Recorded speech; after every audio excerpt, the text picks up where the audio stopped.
Bem-vindos ao PrismaCast, um ambiente de aprendizados, inovações e tendências, onde exploramos e exaltamos o conhecimento para o aprendizado constante. Eu sou o Thiago Feitosa e hoje temos o privilégio de conversar com uma especialista na área de ciências biológicas. Título de hoje, Microbiologia, Educação e Sustentabilidade, Ciência e Saúde Ambiental. Nossa convidada é graduada em Ciências Biológicas pela Universidade Estadual de Londrina, mestrado em Ciências Biológicas pela Unesp do Rio Claro e doutora em Ciências Biológicas pela Unesp do Rio Claro também.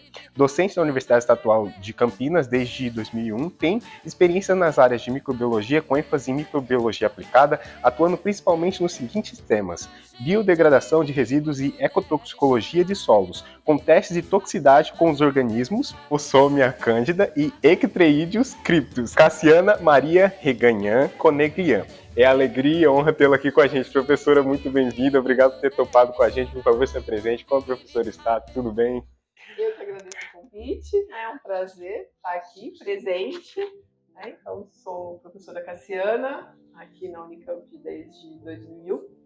Justo. Sou formada em Ciências Biológicas, como você já também apresentou, pela Universidade Estadual de Londrina. Mestrado e doutorado em Ciências Biológicas na área de Microbiologia Aplicada pela Unesp de Rio Claro. Justo, professora. É uma alegria estar aqui com a gente porque a gente gosta de ver as diferentes pesquisas do campus e falar sobre conhecimento, sobre as pesquisas, gera mais conhecimento, as pessoas se interessam em ouvir. Ah, professora, eu ouvi sobre a sua pesquisa, quero fazer algo, quero tirar uma dúvida com a professora, isso é muito legal. Aqui é o incentivo que a gente usa aqui no podcast para poder entrevistar os professores. E como foi esse processo de decisão de seguir para a carreira de ciências biológicas, professora? Na infância, a professora gostava desse ambiente da natureza, os pais tiveram decisão.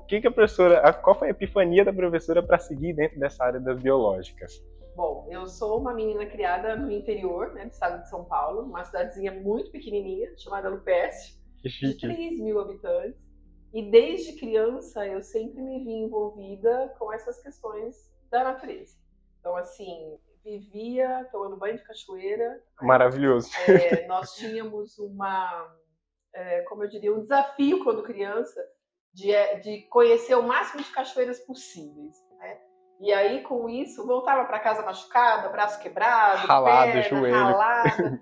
Mas, assim, a minha infância, foi uma infância de uma criança do interior, em contato direto com a natureza, Então, muita convivência. Eu tinha lá, meu pai fez uma casinha no meu pé de manga-espada, então era o meu local de estudo, meu local de meditação. Eu chegava da escola, largava a mochila e corria para o meu pé de manga. Então, minha vida foi sempre muito focada com essas questões, gostava muito de estar num ambiente natural. Quando eu comecei, então, a quinta série, eu acho que hoje corresponde ao 6º ano, a primeira aula eu tive com um professor chamado Francisco, a gente chamava ele de professor Chiquinho, que começou a falar de célula, de ciências, e ali eu já me encantei. Ele não ficou muito tempo na escola e ainda durante esse ano, uma outra professora o substituiu, a professora Terezinha, que é lá da minha cidade mesmo. E eu me encantei pelas aulas de ciências desde a quinta série. E foi a paixão pela ciência sempre. No ensino médio, eu fui estudar na cidade de Marília, que é próxima, porque no Lupécio, o ensino médio, ele era só no noturno.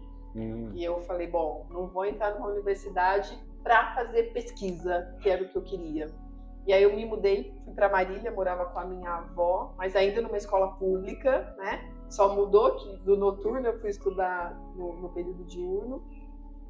E dei muita sorte de um outro professor de biologia que eu me apaixonava cada vez mais pela área de biologia, sempre.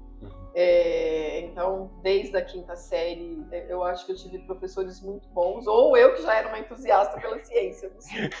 E aí eu não pensei em outra coisa senão prestar ciências biológicas. E não tinha uma outra opção de curso, E aí prestei, então, ciências biológicas e me apaixonei pelo curso.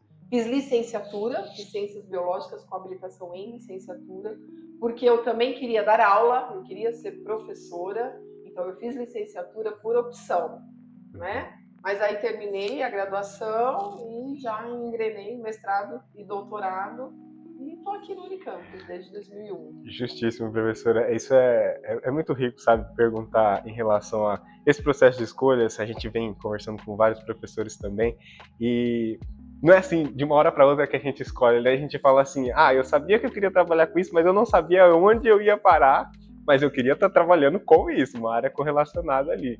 E isso é muito rico. Obrigado por compartilhar aqui com a gente isso, é muito legal. Na graduação, a biologia ela tem um leque, né, de opções. A minha primeira iniciação científica, ela foi na parte de citogenética de peixes. Já tive bolsa de iniciação, né, no primeiro ano do curso, mas aí aquela, né, você vai vendo zoologia, botânica. A botânica, acho que foi a área da biologia que eu menos me adaptei. Eu gostava muito de zoologia, mas na minha primeira aula de microbiologia, eu falei de novo, é aqui. Eu tenho certeza. Aí eu deixei a citogenética de peixes Legal. E mudei para a área de microbiologia, né, que estou aí até hoje e procurei o mestrado nessa área. Show, professora. Isso é muito rico. A professora começou dando as aulas, fez licenciatura, foi para quinta série, oitava série, já foi para ensino médio? Então, eu terminei a graduação e já ingressei no curso de mestrado. Quando eu terminei o mestrado, né, eu estava com 2 filhas, precisava ganhar, e aí eu fui dar aula na educação, então, estadual. Antigamente falava, né, o ensino, o primeiro grau e o segundo grau. E segundo grau. Então eu dei aulas de quinta a oitava e também ensino médio. Fiquei por 4 anos na escola estadual, mas confesso que eu não me identifiquei. Né? Para mim era muito difícil trabalhar com crianças, né? E me identifiquei um pouquinho mais com o ensino médio, na biologia, que com a de quinta e oitava era ciências e matemática, acredite, dei aula de matemática, e o ensino médio biologia. Então, nesse período eu tive a certeza de que eu não queria educação de primeiro e segundo grau ou ensino fundamental e médio hoje, que eu queria pesquisa e ensino superior. Justo. E aí, então, fui terminar o meu doutorado e entrei aqui na Unicamp. Justíssimo, professora. No título, o processo de transição da graduação para o mestrado é um processo de escolha também. A gente está ali, tá acontecendo essa parte da minha vida, mas também tenho que financeiramente já ter ganhos para conseguir equilibrar as coisas ali. E a professora no mestrado defendeu o título Suportes Inorgânicos, Alumina e Terra de Atomácia. Obrigado, professora. Alumina e terra de atomácia como agentes imobilizantes de zimonas móveis. Os nomes que, olha, a professora vai me salvando aí. Objetivando a produção do etanol. Como foi defender esse título do mestrado, professora? Bom, então, vamos lá. Quando eu entrei no curso de pós-graduação, era um processo um pouco diferente do que é hoje, né? Então, eu realizei uma prova de bioquímica, química orgânica, microbiologia e imunologia. Então, basicamente, 4 disciplinas que eu tive na graduação eram as disciplinas objeto da prova para entrar no mestrado, além da prova de línguas, né? Que eu fiz língua inglesa. Então, quando eu entrei, você passa no programa. Depois que você passou no programa, você escolhia os orientadores dentro daqueles que estavam disponíveis para orientação e com as áreas afins, né? E aí, então, depois esse processo de escolha, né? Então, eu fui para a área que eu era mais afim, que era a microbiologia, que é o meu mestrado. Então, ele é um processo de fermentação etanólica, né? Então, é um processo microbiológico, né? Uma bactéria que fermenta o açúcar e produz álcool. E me identifiquei também com a orientadora, a professora doutora Djanira Francesca de Anjos, que é uma pessoa, assim, aquele ícone de pesquisa, né? A pessoa que eu me espelho. Quando eu crescer, eu quero ser um pouquinho como ela. Ela já aposentou, né, na Unesp. Mas, assim, uma pessoa maravilhosa, né? Extremamente conhecida no mundo acadêmico. Então, eu fui fazer esse mestrado nessa área, que ela tinha esse projeto no momento, né? Trabalhei com fermentação etanólica, então um processo para otimizar a produção de etanol, né? no setor sucroalcooleiro. Foi esse o tema. E a professora defendeu foi em 96, né? Em 96. 1996. Falando-se de produção em relação a esse processo de produção de álcool, a professora enxergou algum problema em relação aos processos que tinha anteriormente? Esse foi um novo método? A professora testou um método que já vinha no mercado sendo utilizado? Então, a gente tem um método muito tradicional, né, do setor sucroalcooleiro até hoje, que é o processo de fermentação etanólica com uma levedura conhecidíssima, Saccharomyces cerevisiae, né, que as usinas, né, de açúcar e álcool utilizam até hoje. E esse projeto, ele visava uma otimização de um processo de fermentação, porque essa bactéria, ela é uma bactéria que produz etanol. Mas aí eu tive uma decepção no mestrado, que assim, o setor sucroalcooleiro, ele está muito enraizado com a fermentação etanólica com a levedura. E eu trabalhei com um processo novo que era uma bactéria. Mas aí um detalhe, o setor sucroalcooleiro, as usinas, eles têm pânico de bactéria. Eles usam muitos insumos para acabar com as bactérias em uma dorna de fermentação. Então, assim, o projeto ele foi muito legal, a bactéria produziu muito eficientemente o etanol, mas foi uma aplicação que não seria possível. Eu chegar numa usina e falar, olha, essa bactéria produz álcool tão bem quanto uma Saccharomyces, era uma coisa muito difícil, porque culturalmente a produção de etanol ela é muito viável com a levedura. Né? E eu chegar com uma bactéria, falando de um processo novo, não seria algo que uma usina iria mudar o processo, olhando para o meu trabalho. Então isso me frustrou um pouquinho depois no final. Mas no fim eles viram que dava tão resultado quanto o processo que eles tinham. Sim, né? A dissertação de mestrado mostrou isso, que a produção de etanol ela era tão produtiva com a bactéria quanto ela é com a levedura.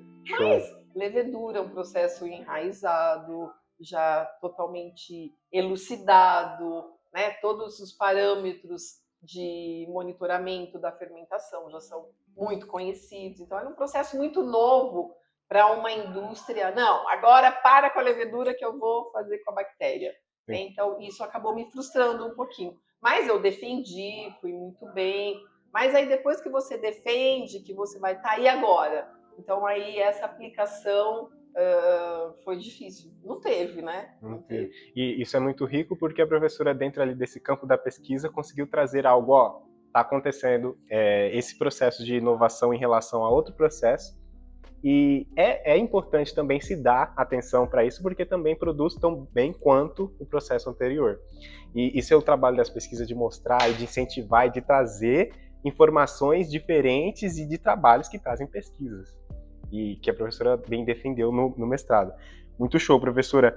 E aí depois, a professora foi para o doutorado, que foi de 98 até 2001. Teve uma transição do mestrado para o doutorado.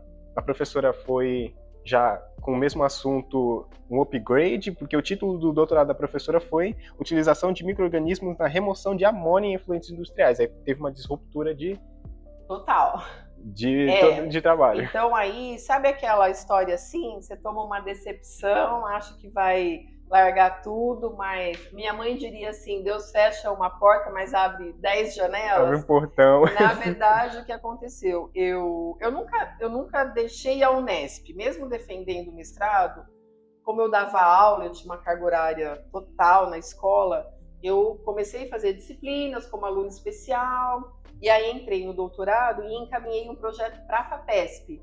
E tomei um não bem grande da FAPESP, né? Não. E assim, aquele não e um parecerista, eu diria que é aquele que gosta de te detonar, né? Então foi aquele não que você fala, o que é que eu estou fazendo? Eu não vou ser uma pesquisadora nunca, né? Foi aquele não que me deixou no chão. Eu e a minha orientadora, né? Que você escreve o projeto, o orientador corrige. E aí, nesse não, a professora Djanira, ela sempre teve convênios com a Petrobras. E aí, a partir da decepção de ambas, naquele momento, ela firmou mais um convênio com a Petrobras, de Paulínia, a refinaria de Paulínia, a Replan, Justo.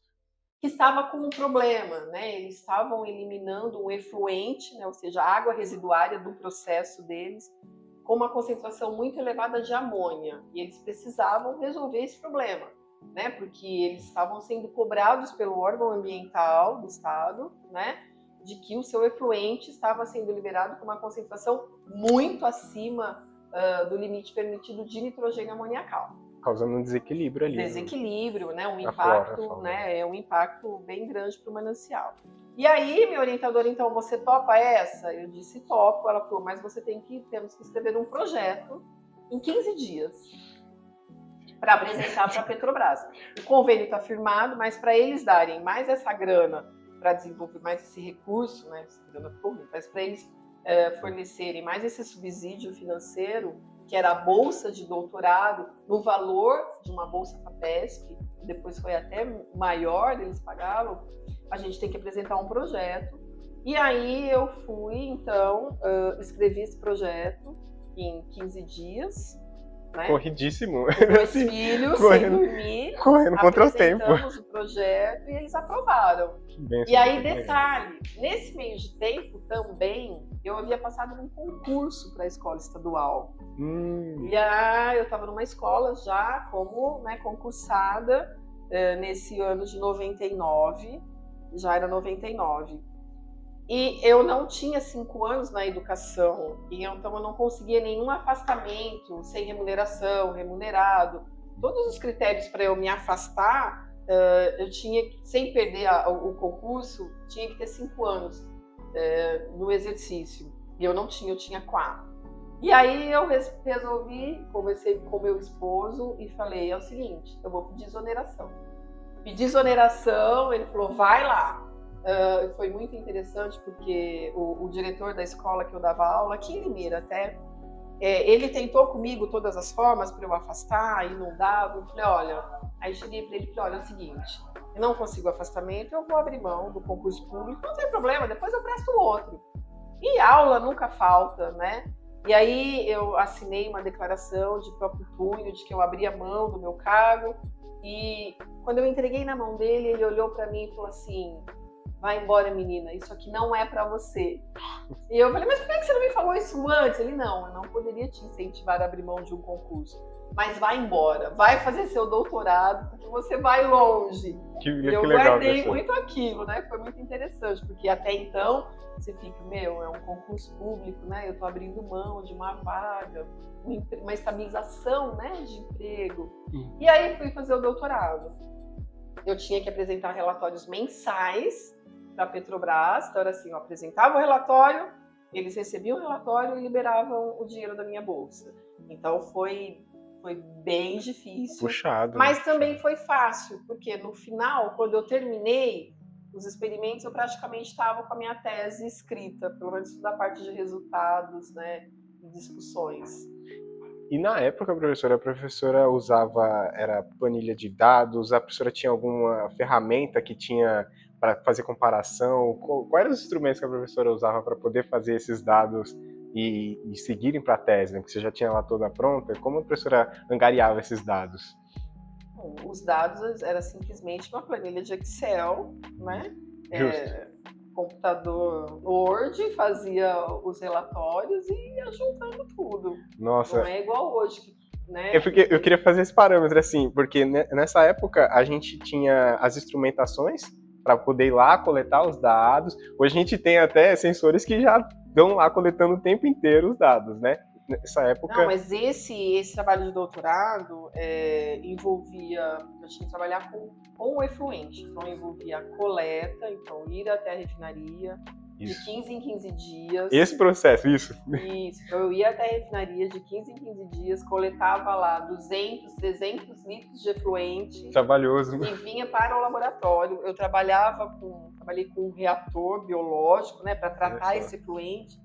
E era um reator de fluxo contínuo. Então, ou seja, o efluente entrava no meu reator e saía 24 horas por dia, 7 por semana, 30 por mês. Então, houve momentos de dormir no laboratório, literalmente, dormir no laboratório, fazer coletas de madrugada, né, no laboratório. No meio do caminho, eu tive um colega que ajudou muito, como eu tinha filhos pequenos, então ele falou, não, de madrugada eu vou coletar para você. Né? Alguns O apelido dele era o amendoim. Então ele ia de madrugada fazer coletas para mim.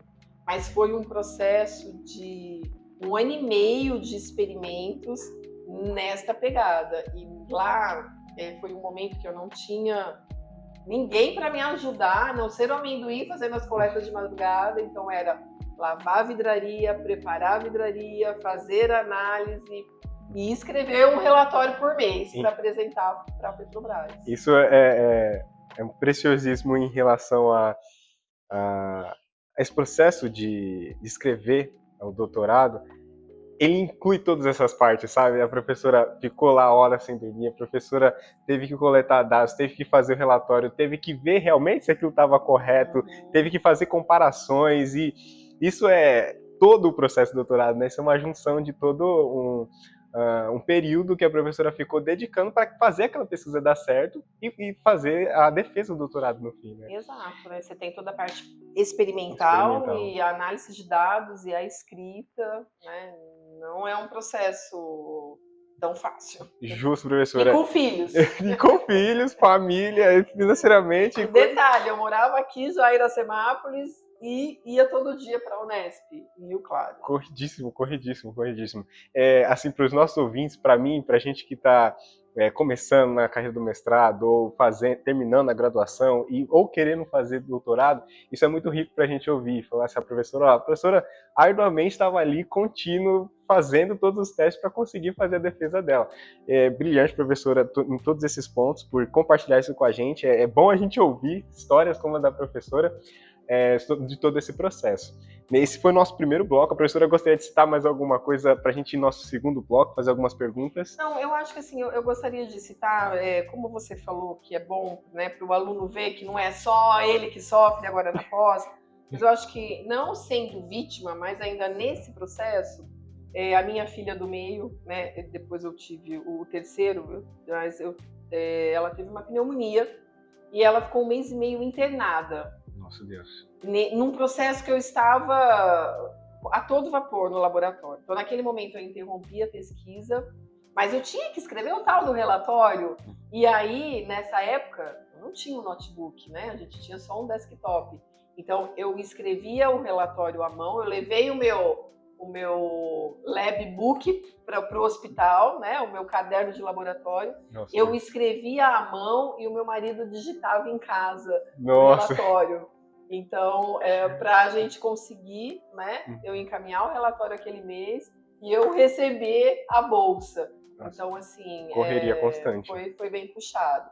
Né? E um processo de hospitalização de um filho de 4 anos, né, com períodos de uma certa gravidade, e eu tinha que ter cabeça ainda, porque eu precisava da grana, né, de entregar esse relatório.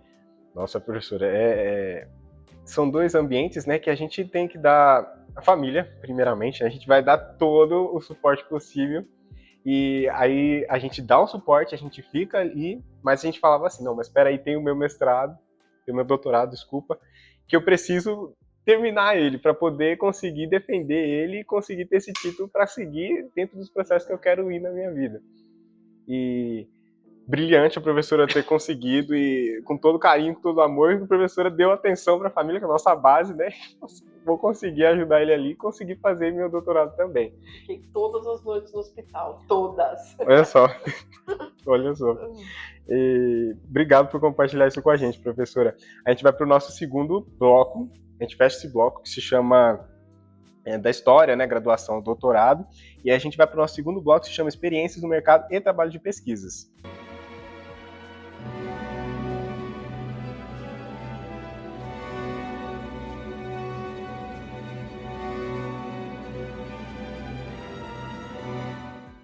Voltamos para o nosso segundo bloco, que se chama Experiências no Mercado e Trabalho de Pesquisa.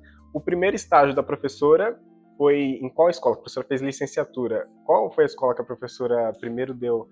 É um estágio para licenciatura? Quem faz licenciatura, o primeiro estágio é dando aula, Isso, né? lá em Londrina, né, o meu primeiro estágio foi muito interessante. E eu me apaixonei muito pela licenciatura. Eu tinha que fazer 2 estágios. O estágio do antigo primeiro grau, hoje ensino fundamental, e depois o estágio do segundo grau, hoje ensino médio. E o meu estágio de ensino fundamental foi para o que hoje seria o EJA, Educação de Jovens e Adultos. Então foi muito gratificante, porque eu fui dar aula, seria de 5ª a 8ª série, mas para adultos. Então era E aí eu me apaixonei mais pela licenciatura, porque era um grupo muito entusiasmado, né? Porque eram adultos, né? Que tinham perdido o time da educação e que voltaram. E eles eram muito entusiasmados. E a gente tinha uma disciplina de estágio, né? Nós tínhamos muita abertura dentro da universidade. Então eu levava experimentos para a sala de aula, né? E eu me lembro muito, isso é uma coisa que me marcou. Uma senhora, ela já tinha quase 70 anos, e ela fazia massagem.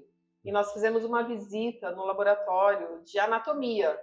E quando ela chegou no laboratório de anatomia, que ela viu o cadáver e ela viu a disposição dos músculos, ela começou a chorar em cima do cadáver. É porque ela fazia massagem, mas ela aprendeu que ela tinha que, por exemplo, fazer a massagem do sentido, né, do meio da coluna para fora. E quando ela viu o cadáver, ela entendeu que todos os movimentos de massagem dela estavam relacionados com a musculatura. Entendeu? Então, se ela fazia um movimento de direita para esquerda, porque era o sentido do músculo, se era, né, da parte superior para inferior, era o sentido dos músculos. E aí ela falou, ela colocava a mão meio que em cima, assim, e ela fazia, é por isso que eu faço isso, é por isso que eu faço esse movimento. Então você imagina você levar esse conhecimento para uma pessoa que trabalhava com a massagem, mas não sabia o porquê ela fazia aqueles movimentos. Ela aprendeu daquele jeito e ela fazia. Então isso para mim foi muito legal. E o estágio de ensino médio também foi numa escola muito boa, os alunos foram muito receptivos. Então assim, o período de estágio na graduação foi muito gratificante.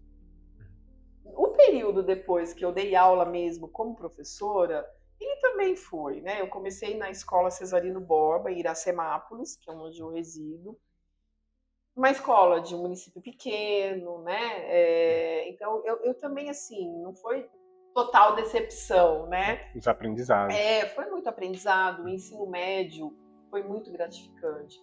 Mas é que realmente eu percebi que, assim, eu não teria paciência, né, para aguentar aqueles aluninhos assim de 5ª série. Para de caneta azul ou de caneta vermelha, né, pedindo para ir ao banheiro toda hora, né, aquela dependência.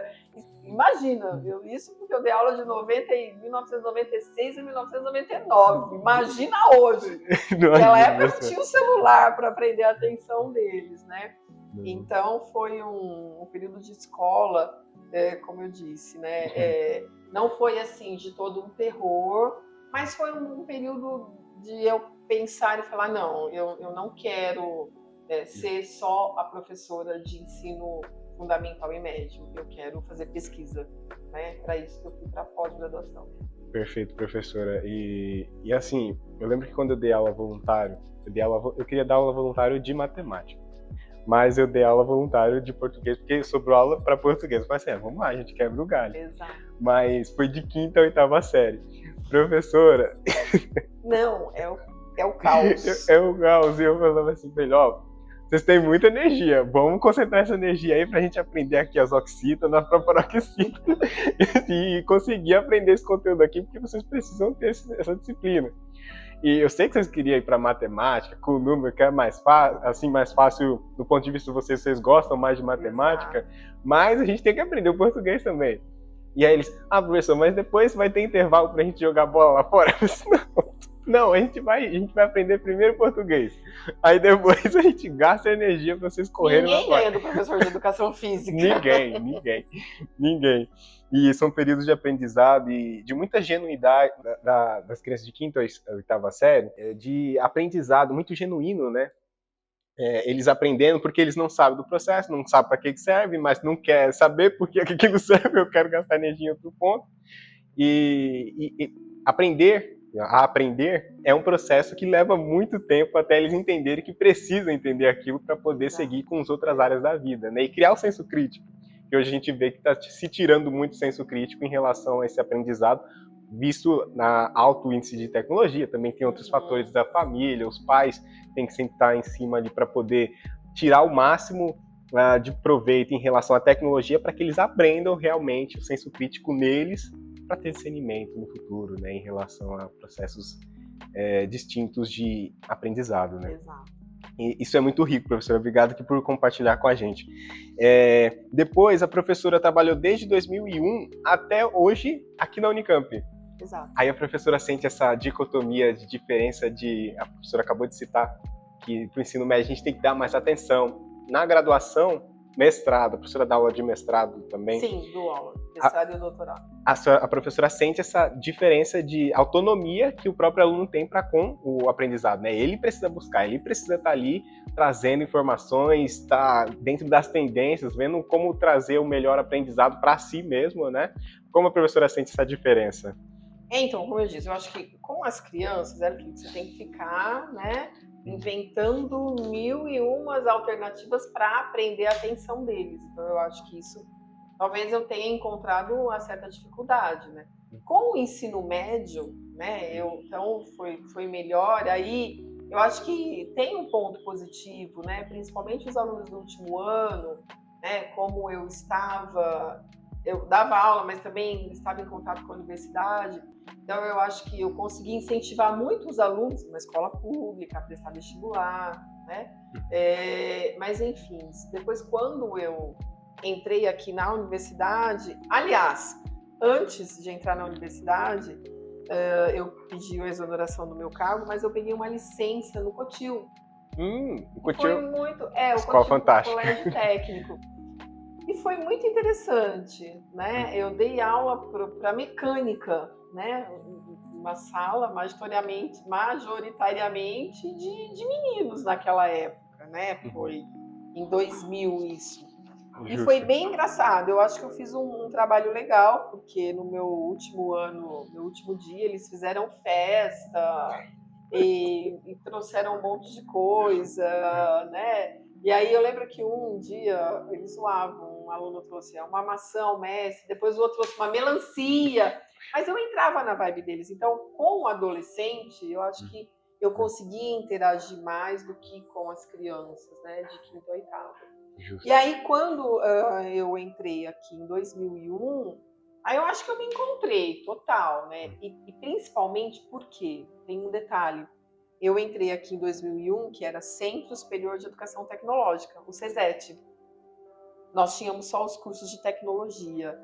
E os cursos de tecnologia, lá nos anos 2000, eles tinham uma característica que era o aluno que já trabalhava e que estava aqui buscando uma especialização, buscando, né, uma melhor colocação no mercado, às vezes até dentro da área que ele trabalhava.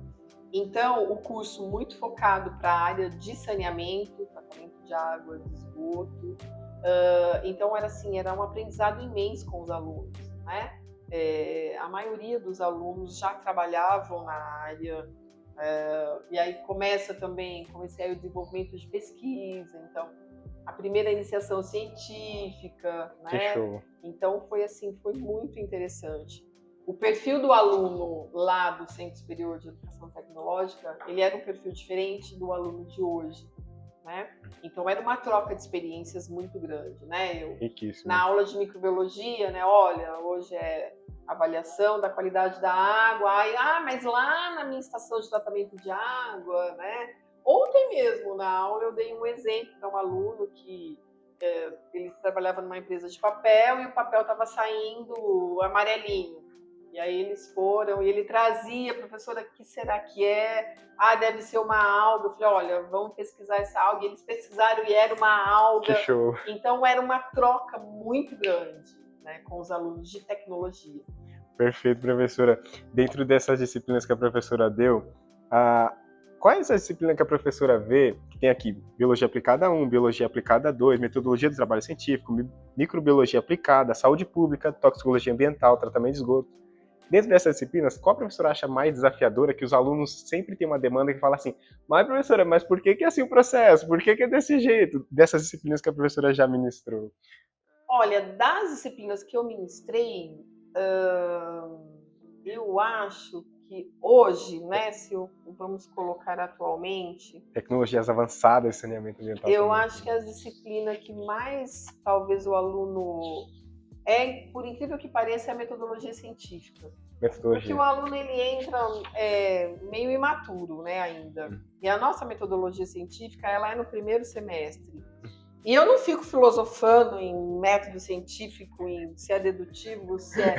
Eu falo a importância do método científico, né? Só se faz ciência dentro do método científico. Mas eu dou, é um curso muito prático, mas assim, quando eu falo que todo trabalho científico tem que ter hipótese, você precisa ter hipótese, então eu falo para eles, eu acho que eles ficam ainda um pouco perdidos, sabe? Então eu acho que a metodologia, ela ainda é uma disciplina um pouco desafiadora até hoje. Agora, das outras que eu ministrei, nossa, foram tantas disciplinas que eu já ministrei, eu Justo. acho que, não sei, para mim Todas têm o seu ponto tem seu ponto, né? de desafio ali. Importante, Justo. Mas são disciplinas tranquilas, né? Eu acho que o aluno o aluno de engenharia, o de tecnologia também, tem um semestre muito pesado de exatas, né? Física, cálculo. E aí a biologia, antigamente era biologia aplicada, hoje ela é microbiologia aplicada, a saúde pública, que hoje é saúde ambiental. Eu acho que são disciplinas gostosas, né? Mais light, né? Para o aluno assistir aula e entender os contextos ambientais, a problemática que hoje tem.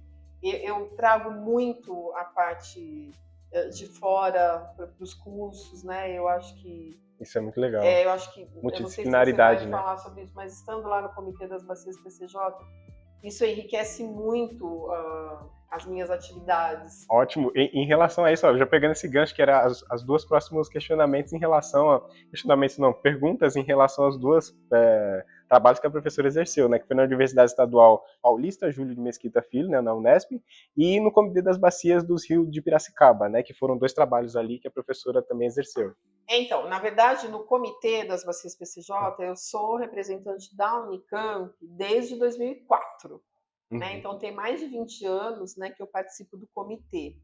Como membro, né, da Câmara Técnica de Saúde Ambiental, porque o Comitê das Bacias, que é esse órgão, né, de gestão dos recursos hídricos na região, ele tem 12 câmaras técnicas. As câmaras técnicas, elas não são deliberativas, elas são locais de discussões dos problemas. Então, você tem lá Câmara Técnica de Saneamento, Saneamento Rural, outorga, e eu sempre estive dentro da Câmara Técnica de Saúde Ambiental. Se o ambiente não estiver saudável, a população também não está, né? Então, a gente olha para esse universo como um todo. E já é terceiro biênio que eu estou como coordenadora adjunta dessa Câmara Técnica. Isso é muito bom, porque eu estou dentro do comitê vendo o que os municípios realmente enfrentam de problemas no dia a dia, como é que eles resolvem esses problemas, quais são as demandas dos municípios. E em todas as minhas aulas eu tento trazer isso para dentro da sala de aula. Então, assim, eu costumo dizer que a gente não fica dentro da casinha acadêmica com trabalhos maravilhosos, de ponta, artigos de revistas renomadas, mas eu trago os exemplos que os municípios enfrentam. E eu gosto muito dessa troca. Isso é riquíssimo. Né? Então, assim, eu aprendo muito no Comitê das Bacias, porque eu tô lá vendo como é que é o trabalho deles para essa questão ambiental. E eu trago isso para a sala de aula o tempo todo. Que show, professora. A professora exerceu, eu acho que a professora ia citar que se fez um trabalho lá que foi muito específico, que a professora estava citando antes de eu fazer a pergunta, desse Qual trabalho? da Comitê das Bacias dos Rios de Piracicaba. Você ia citar, e eu falei assim, um gancho em relação a isso. Ah, não, é que a gente estava falando em relação às disciplinas, Ah, né? sim. Então, o que eu queria dizer era Trazer exatamente essas isso, dois ambientes, que né, as juntar. minhas disciplinas, eu trago muito esses exemplos práticos que os municípios eles enfrentam. Show. Essas questões ambientais, toda essa problemática de saneamento, de poluição, né, que eu vejo dentro dos municípios, eu trago para dentro da sala de aula e consigo relacionar com o conteúdo que eu estou ministrando. Show de bola, professora. Esses foram alguns quesitos em relação à carreira da professora, dos trabalhos que a professora vem exercendo. E deixa eu citar algumas pesquisas da professora, a mais recente, de 2023 a 2024, efeitos de agrotóxicos na atividade microbiana do solo. Como foi esse trabalho, professora? Ah, então, na verdade, esse trabalho, na verdade, é o projeto que a área de pesquisa que eu venho trabalhando, né? Essa história de pesquisa de xenobióticos no solo, né? Como a gente já comentou, na minha tese de doutorado eu trabalhei com efluentes, então, que são águas residuais, né? O tratamento biológico. Então, quando eu entrei na universidade, eu tentei ir para essa linha. Mas aí o que aconteceu? A gente precisa de recurso financeiro. E uma empresa me procurou que queria avaliar um composto que eles produziam, um aditivo biológico, que ele utilizava para fertilidade do solo, então é a Microbiol, né, que é uma empresa daqui de Limeira, e eles já têm um mercado, né, bastante amplo, né, ele é bastante reconhecido como agricultura orgânica, né, então ele tem um aditivo, né, e ele queria testar esses aditivos no tratamento de águas residuárias, né, e isso foi muito bom, porque a gente criou um convênio, esse convênio eu orientei muitos alunos de mestrado e doutorado. Que legal. Né? Nossa, Ana Paula, nem vou lembrar agora, Ana Paula, Gabriela. Bom, não vou falar nomes porque foram, acho que a maioria dos meus orientados de mestrado e doutorado, eles tiveram o aporte desse convênio, inclusive alguns com bolsa. E foi muito interessante, porque a gente começou a testar o composto que ele produzia, se esse composto melhorava a degradação biológica, né? Ou seja, otimizava o tratamento de uma água residuária, do setor agroindustrial, então, parte de abatedouros de carnes e bovinos, suinocultura. E aí, nós também resolvemos testar esse componente dele no solo, né? Que foi o trabalho da Ana Paula, da Gabriela. E nesse testar no solo, né, por que não agrotóxico? O Brasil é o maior consumidor mundial de agrotóxicos, moléculas de agrotóxicos que são banidas tanto nos Estados Unidos como comunidade europeia, o Brasil ainda utiliza, né? Então a gente precisa muito avançar, né, sobre esse estudo. O que esses agrotóxicos eles causam para o solo? Ele é aplicado para atingir a planta, no caso do herbicida, ou lá uma formiga ou um cupim, no caso de um pesticida. Mas e o organismo não alvo? Será que ele também atinge? Né? Quais são os riscos que ele Quais vai são os trazer, riscos? Né? Porque hoje a utilização de agrotóxico no país, ela depende de 3 aprovações, né? Do IBAMA, que avalia o risco ambiental. Então, o que esse agrotóxico vai trazer de prejuízo para a biota, solo e água? A Anvisa avalia a periculosidade para o ser humano e o Ministério do Meio Ambiente, o MAPA, avalia a eficiência dele, né? Então, a gente tem muito que estudar ainda, né? O que essa molécula causa para um organismo do solo que tem um papel tão importante de decomposição, né?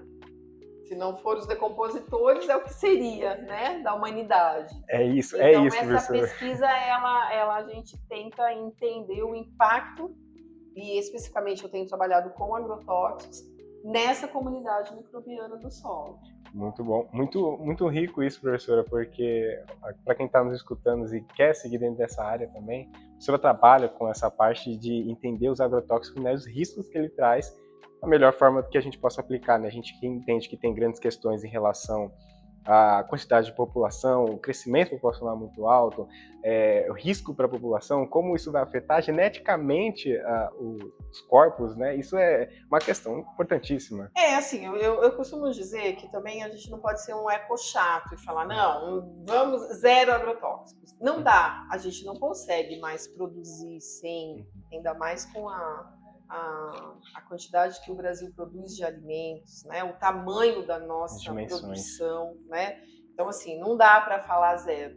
Mas dá para a gente pensar naquelas moléculas que são muito tóxicas, que têm uma permanência, né, muito grande no ambiente.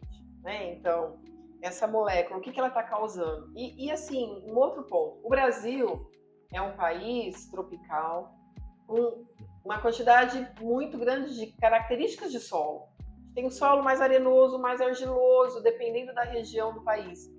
E o comportamento e o destino de um agrotóxico no solo, ele depende das características do próprio composto, mas depende muito das características do solo. Ele tem comportamentos diferentes de acordo com essas características. Então é isso que a gente tenta olhar, né? Fazer esse estudo. Qual é o comportamento desse pesticida para a microbiota e para a fauna do solo, quando o solo é mais arenoso, quando ele é mais argiloso, né? O que ele está causando de impacto para um organismo não alvo? Muito promissor, muito legal, muito entusiasmático, professora. E tem mais outras pesquisas que eu gostaria de citar. Eu vou falar só mais duas, só para a gente ir para nossas finalizações já no bloco 3, porque a gente está estourando o tempo. E assim, eu gostaria de perguntar mil coisas para a professora. Mas tem a pesquisa de 2017 a 2022 e de 2017 a 2020, foram juntos ali, a biodegradação de resíduos no solo com estimulação de aditivo e monitoramento e tratamento de efluentes de frigorífico em escala. São duas pesquisas ali que eu circulei em relação às outras, se a professora quiser citar alguma pra gente em específico, que eu achei que elas meio que foram produzidas ali no mesmo período, e eu imagino a correria que deve ter sido, e uma estava falando sobre resíduos no solo com estimulação de aditivo, e a outra de tratamento de efluentes no frigorífico. Elas são um pouco diferentes. Como foi isso, professor? É uma loucura mesmo, né? Até às vezes fala, nossa, ela tá com o pé em duas canoas, mas não. Então, exatamente por conta desse convênio com a Microbiol, então, que inicialmente ele começou com essa questão do aditivo, verificando a capacidade do aditivo em otimizar o processo de biodegradação. Esse trabalho, inclusive, ele começou lá atrás com o trabalho da Érica, né, de mestrado com a otimização de suinocultura, que a gente conseguiu até depositar uma patente, né, e fomos para o Nordeste levar a metodologia, né, o Paulo também um entusiasmado com pesquisa, embora ele é o dono da empresa, mas muito entusiasmado com pesquisa. Tanto é que fez um aporte bem importante de recursos para todas essas pesquisas. Mas aí a gente também viu um outro momento que era o que esse aditivo pode também fazer no solo, né? Então é meio doido, mas foi duas coisas mesmo ao mesmo tempo. Eu tinha uma orientada que trabalhava com o uso do aditivo no tratamento de efluentes do frigorífico, e tinha outra aluna que via como é que esse composto atuava na biodegradação de resíduos no solo. O composto ele era o mesmo, né? Mas uma coisa era o tratamento biológico, que é a minha área de formação, né? O doutorado foi com reatores biológicos, e a parte de biodegradação, mas que também dava para orientar, porque a minha formação é em microbiologia, né? Esse trabalho do frigorífico, inclusive, ele foi bem interessante, né? Porque a gente teve a abertura de ir lá no frigorífico, fazer em loco a aplicação do produto, montar a nossa biofábrica lá, aplicar o produto na lagoa e ver como é que o tratamento estava acontecendo. Experiência de campo real ali. Teve aluno que não comeu mais carne, porque era um abatedouro de frigorífico, então a gente viu os boizinhos entrando para o abate, né?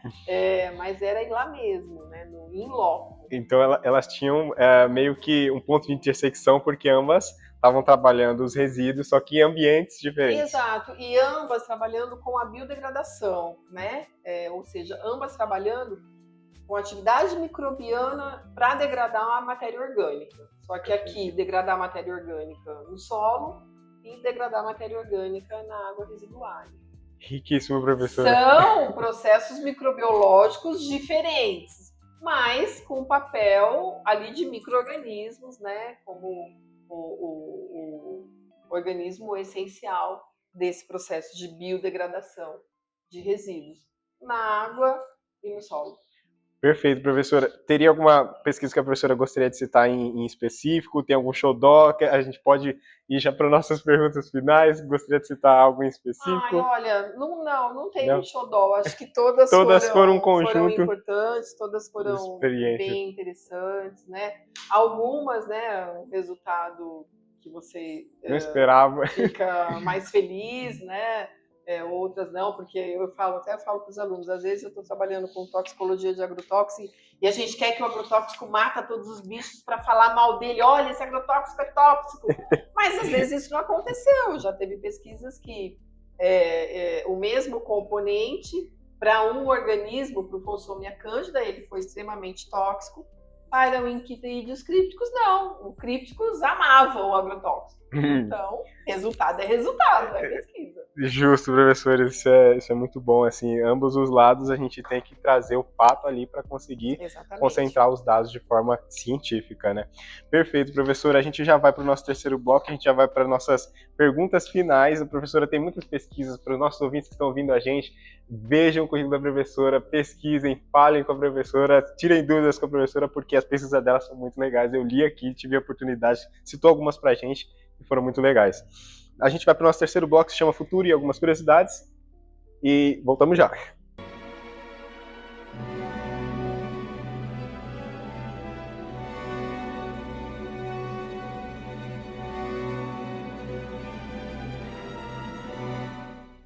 Voltamos para o nosso terceiro bloco, que se chama Futuro e Curiosidades. A professora tem algumas formações complementares que eu achei muito interessante, e tem uma aqui de agroecologia, foram 2 horas que a professora fez, foi em 2017. A professora fez uma de introdução ao ambiente virtual de aprendizagem, foi aqui no Moodle, aqui para aperfeiçoamento aqui da escola, né? A professora também fez uma de 8 horas, metodologia lógica de redação científica. Foram muitos trabalhos que a professora fez de formação complementar, que a gente vai agregando ao nosso currículo, né? Coloquei aqui na parte de curiosidades, porque a gente vai aglomerando uma quantidade de conteúdos novos, né? Para a gente entender essas tecnologias novas, essas formações complementares que a gente precisa ir agregando. Tem uma de engenharia sanitária, 9 horas que a professora fez, uma de 110 horas de gerenciamento de resíduos da Unicamp. Como foi isso, professor, 2007? Então, na verdade, assim, eu sempre procuro participar, né, de atividades que enriqueçam o nosso conhecimento, né? Acho que o conhecimento, ele nunca é finalizado, ele nunca é demais. E quando você tem, né, oportunidade de participar, mesmo que for desses cursos de 1 hora, de 2 horas, e que isso vá agregar, né, conhecimento, eu acho que estou fazendo, né? Eu acho que você citou a questão do ambiente virtual, um período muito complicado foi o período de pandemia. Então, assim, não tenho vergonha de te dizer que eu não sabia nem o que era uma agenda Google. E aí, no dia 13 de março de 2020, a Unicamp manda, né, sai uma deliberação da Unicamp, estamos fechando as portas da universidade por conta da pandemia Covid-19. Né? Sim. E aí?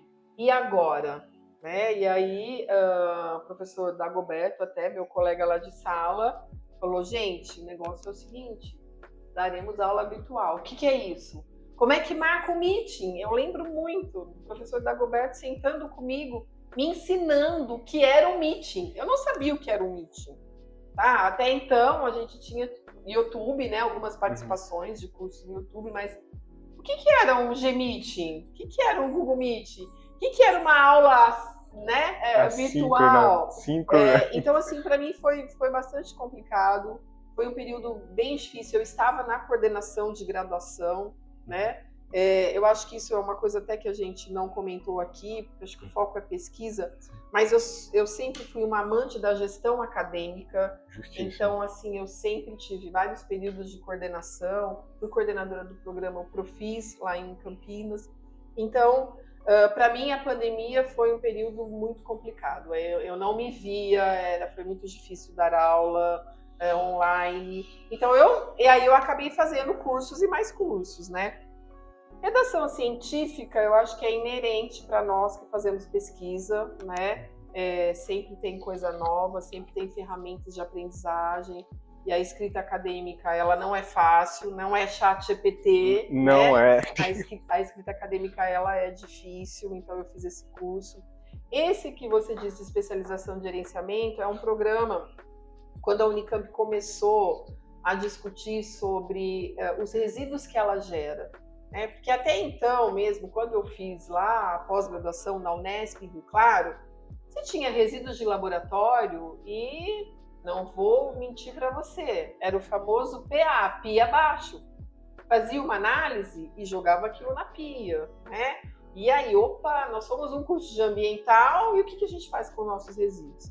Então, ali, não só a Unicamp, mas todas hoje as universidades que fazem pesquisas, elas precisam dar um destino adequado para os seus resíduos, porque a gente também gera resíduos de pesquisa, né?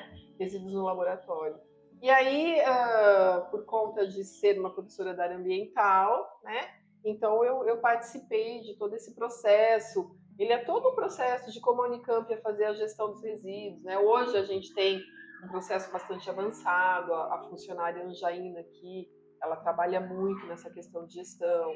Se você vê lá no final, ali nos abacateiros, tem a nossa casinha de resíduos, então a gente tem que fazer toda a gestão. Separamos os resíduos por classes, né? Então foi todo, acompanhei isso desde lá do comecinho, né? Como é que a Unicamp começou a pensar na gestão dos resíduos dela, resíduos de laboratório. Show Então de eu bola, acompanhei aí professor. esse processo. Não é a minha área, né? Tanto é que hoje eu não faço mais parte, porque tem, né, os professores de resíduo responsáveis, né, por toda essa etapa.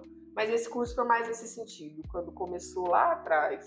Perfeito, professora. É muito importante citar assim, esses projetos que a gente faz que moldam o nosso aprender a aprender, né? A gente troca, muda, aprende, se adapta. Ó, peraí, preciso entender para melhorar algum processo, igual no caso a professora disse, aonde está indo os nossos resíduos, né? Isso é importantíssimo. Professora, projeto de extensão 2020, xenobióticos no solo, foi um projeto de extensão que a professora fez? Na verdade, esses projetinhos são relacionados, eu acho que com ciência e artes das férias, né? Ah, que legal! Porque a Unicamp tem esse programa de ciência e artes das férias, né? Todo final de ano. Na verdade, tem todo um cronograma, o professor apresenta um projeto para trabalhar com os alunos de escola pública no período de férias de janeiro. E eu participei de vários desses. Chama o CAF, que é o Ciência e Arte nas Férias. Os alunos de ensino médio ficam aqui, né, o período de janeiro. Então, eu acho que esse foi um projetinho. Mostrar para os alunos, na verdade, é mostrar para os alunos a pesquisa que a gente faz, né? Isso é muito rico, professora, está aqui no nosso terceiro bloco em relação a curiosidades e futuro. Essas experiências, essas partes de pesquisa que o professor faz aqui dentro, fica para o futuro para esses alunos, sabe? O momento que eles estão vendo ali a pesquisa de professores que estão ali trabalhando arduamente na pesquisa para aplicar e eles conseguem ter um pedacinho, uma noção do que os professores estão fazendo. Isso é muito rico para a gente, que fica para o futuro para eles, sabe? Isso é muito legal. Sim. Esse projeto da Unicamp, ele é bem interessante. Muito show, professora. Agora, só para a gente já finalizar, eu gostaria de fazer uma pergunta. Posso citar a patente tem uma patente que a professora trabalhou, confirmação depositou, que foi processos biológicos para tratamento de efluentes de abatedouros e frigoríficos, que a professora tinha citado para a gente. Isso. O processo de depositar uma patente demora quanto tempo, professora? Muito árduo.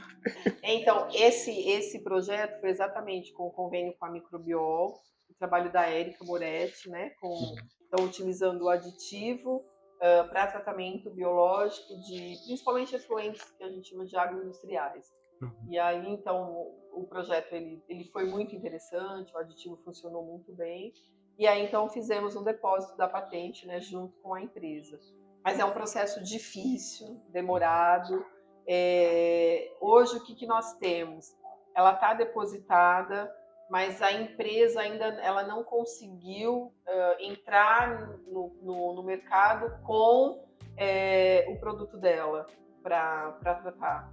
Que, infelizmente, né, a área ambiental, quando isso gera custo, né, as empresas elas Tem um olhar crítico em elas vão relação. deixando um pouquinho, né? A hora que, enquanto eu não preciso fazer, né, não se faz. Quando aquele investimento ambiental ele começa a impactar positivamente, aí ele tem esse outro olhar. Então a gente tem essa patente, mas ela ainda não começou a render, vamos dizer assim. Zero rendimento. Eu fico muito feliz em falar sobre patentes, né? Porque para mim era muito distante. Eu falei assim, meu Deus, como é que é o processo de patente? E demora, a professora citando aqui, processo para doutorado, mestrado, graduação. Olha, o depósito dessa patente ele foi feito no mestrado da Érica. A Érica já fez mestrado, doutorado, já está trabalhando. Acho que a gente começou esse processo de depósito em 2008. Ele demorou quase 10 anos ou mais. E aí eu lembro que veio também do processo, eu tive que depois falar, olha, os caras tinham lá uma outra patente, por que a sua é melhor que esse processo? Então, eles esmiuçaram todo o processo, a gente respondeu um monte de questionário, olha, esse cara trabalha assim, mas meu processo é dessa forma. Então, é bem difícil o depósito de uma patente. Muito desafiador, né? Para quem vai seguir também nesse processo, é árduo ali e muita dedicação e entusiasmo ali para conseguir defender. Perfeito, professora. Como a professora enxerga as inteligências artificiais na sua área? Perguntas finais aqui. Olha, eu acho assim, a gente está num período... Eu acho que as tecnologias em si, né, eu digo que favoreceram muito, né? Talvez eu use um exemplo não tão... Vamos lá. Acho que as tecnologias, elas são boas. A minha geração acompanhou um avanço tecnológico assim, brilhante, né? Quando eu vi o primeiro fax, eu fiquei deslumbrada, né? Eu fui ter um computador, eu já fazia o mestrado, né?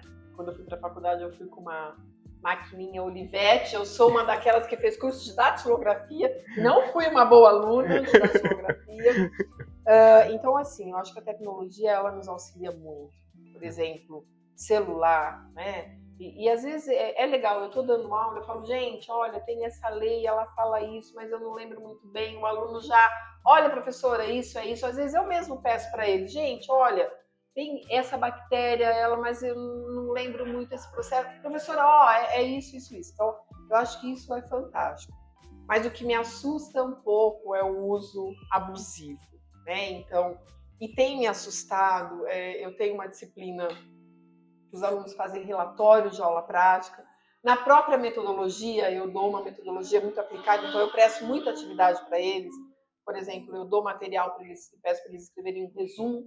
Eu quero que o aluno aprenda a fazer um resumo, porque a gente faz resumo para tudo, né? Uhum. Mas na monografia tem resumo, o artigo tem resumo, vai para um congresso tem resumo.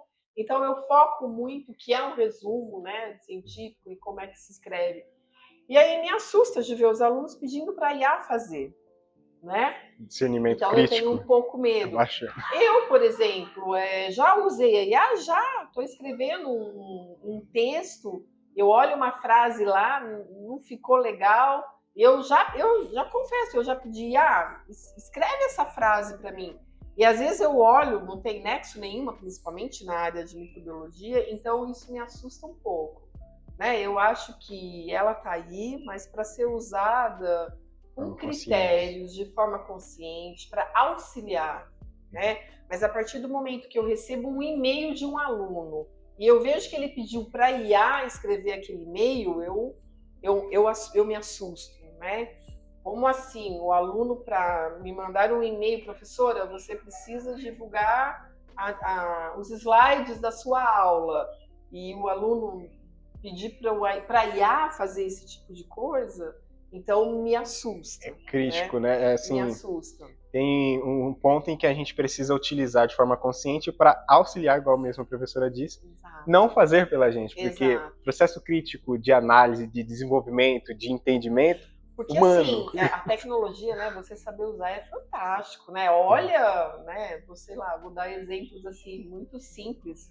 Uber, iFood, o quanto isso favoreceu, né? Totalmente. O WhatsApp, né, N Comunicação. grupos de WhatsApp, oriento por WhatsApp, né?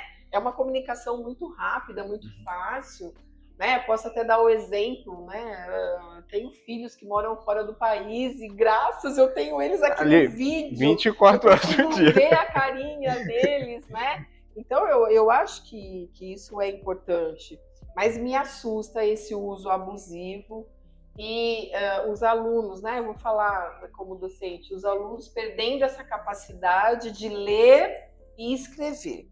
Então isso me assusta. Isso é um ponto que deve-se dar atenção e conversar e dialogar sobre isso, né? Como a gente está falando sobre isso, para que as pessoas comentem sobre isso, né? Falem sobre isso. Ó, gente, vamos ter um senso crítico ali, né? Isso é muito importante. Obrigado por compartilhar sua visão sobre isso com a gente, professora. E como a professora enxerga o profissional do futuro, professora? Esse profissional que está com essas tecnologias, que está com essas tendências novas, esse profissional do futuro vai ser como? O que as empresas querem desses novos profissionais? Olha, eu acho que ele é um profissional, o profissional do futuro. Eu vou talvez vislumbrar o profissional que eu gostaria, que sabe trabalhar com a tecnologia. Porque a gente precisa aprender, como eu te disse. Entrou uma tal de pandemia, eu não sabia fazer um correu ali.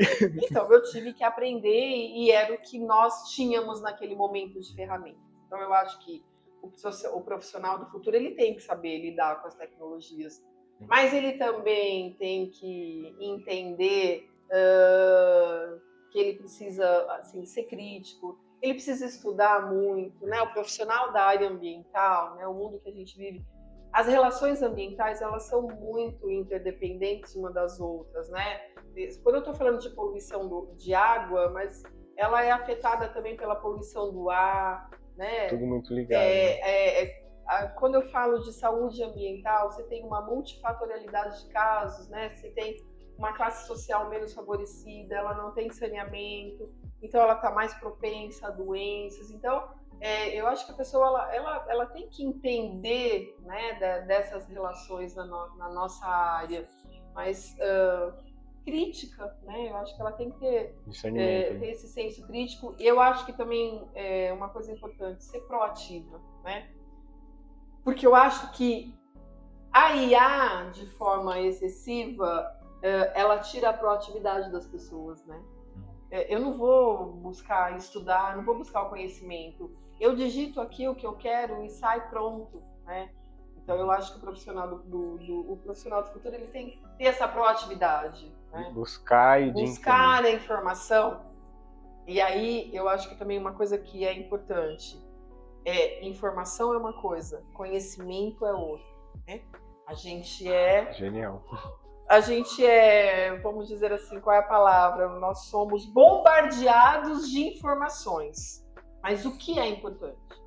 Qual é o conhecimento importante para o desenvolvimento da minha atividade profissional, né? Então eu acho que o profissional do futuro ele precisa ter conhecimento, ser proativo e também aprender a lidar com as tecnologias. Perfeito, professora.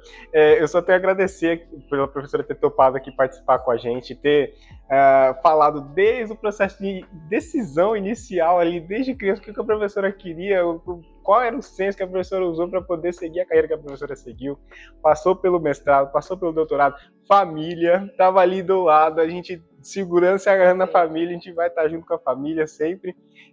Doutorado, processo de decisão, a professora, falamos da carreira da professora, falamos das pesquisas, que é o foco aqui, falar das pesquisas para os estudantes, para os alunos que estão entrando nessa área de pesquisa. E agora, mais no final, a gente falou das tendências do futuro, das IAs, das tecnologias, e a professora falou com brilhantismo aqui para a gente, com todo carinho.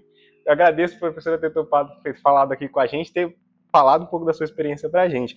A professora gostaria de deixar alguma mensagem, alguma frase, alguma questão para os alunos, ou deixar algum conselho para os alunos que estão entrando na graduação, que estão fazendo as disciplinas, que estão lá fazendo cálculo 2, fazendo cálculo 1, fazendo algum cálculo, ou na área também da professora de análises biológicas, fazendo química, fazendo algo que eles estão dentro da graduação deles. A professora gostaria de falar alguma coisa já para a gente encerrar? Eu agradeço muito o convite, né? Espero aí ter contribuído, né? Totalmente, professora. Eu acho que, assim, para os alunos, né, eu acho que, olha, estudar, né? Justo. Eu sempre falo. Errar e fazer exercício. Estudar, ler, né? Nós temos uma coisa chamada biblioteca, nós temos uma coisa chamada livro. Abra né? os livros. Abre! Né? Então, eu acho que estudar, se inteirar, né, do que também olhar também, claro, olhar para os problemas da sociedade, né, aqueles que estão sendo colocados. Basicamente, na nossa área ambiental, né, a gente tem muito ainda que fazer, né, e às vezes é meio desanimador, você fala, não tem mais jeito, mas tem jeito sim, porque tem muita gente trabalhando em prol de saneamento, em prol da área ambiental. Né, eu sou uma entusiasta dessa área, né, então eu fico muito feliz com os alunos, né, que escolheram tanto cursos de tecnologia em saneamento ambiental, quanto os alunos de engenharia. Né, então, assim, nós vamos precisar, né, desses alunos no futuro, né, mas que eles tenham garra, né, de conhecer todos os problemas, estudar e tentar resolver aí, achar as soluções, né. E diante das dificuldades, mesmo uma reprovação em cálculo, conseguir, né? É aquilo que eu te falei, eu tomei um não para uma bolsa de doutorado, que era um projeto, olha só, né? Acho que isso eu não comentei, era um projeto vinculado com aquela questão de fermentação. E aí eu mudei totalmente o foco, né? E fui para a área de tratamento de efluentes, e isso me garantiu a vaga aqui na Unicamp. Então, quando um parecerista, agradeço aquele cara que me detonou num projeto com a PESP, que graças a ele eu fui para a área de saneamento e hoje eu estou na Unicamp. E eu amo isso aqui de paixão. Que né? show, professora. Então, assim, não desista. Obstáculos tem muito. E aí eu acho que eu gostaria de deixar assim, o que eu sempre falo para os meus filhos. A vida fala muito mais não do que sim. Então, pegue os nãos que a vida dá e aprenda com os erros, né? Às vezes não é um erro, a vida fala um não desista, né? Vai em frente que uma hora acontece. Justo, Mas professora. tem que querer e tem que estudar. Justo. É com essas frases, com esses conselhos, com esses dizeres que a gente finaliza o nosso podcast. Agradeço muito, professora. Esse foi mais um PrismaCast. Queremos agradecer a você, ouvinte, que ficou até o final, nos prestigiar. Esperamos que tenham agregado de alguma forma com o conteúdo aqui apresentado. Se você gostou do episódio de hoje, não se esqueça de compartilhar e deixar seu feedback. Fiquem atentos para as próximas histórias e até a próxima. Vamos falar tchau, tchau juntos. 1, 2, 3 e tchau, tchau.